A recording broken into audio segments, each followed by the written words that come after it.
بسم الله الرحمن الرحيم.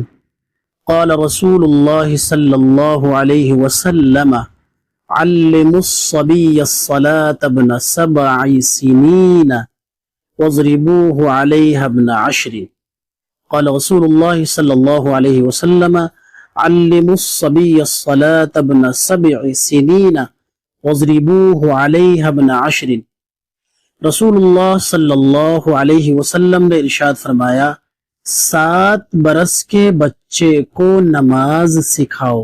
یعنی جب بچہ 7 سال کی عمر کو پہنچ جائے، 7 سال کی عمر کو وہ پہنچ جاتا ہے اور 7 سال کی عمر مکمل کر لیتا ہے، تو اب والدین کو چاہیے کہ سب سے پہلے اس کو نماز سکھائی جائے.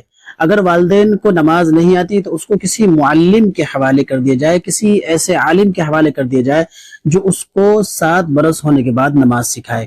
اور آگے فرمایا، اور جب بچہ 10 سال کا ہو جائے، 7 برس کے بچے کو نماز سکھاؤ، اور جب بچہ 10 سال کا ہو جائے اور وہ نماز نہ پڑھے تو اس کو مارو. تو یہاں مارنے سے مراد یہ نہیں ہے کہ آپ اس کو زور زور سے مارو، اس کو ڈنڈی سے مارو، نہیں، بلکہ اس کو ہلکی ہلکی ضربے لگاؤ.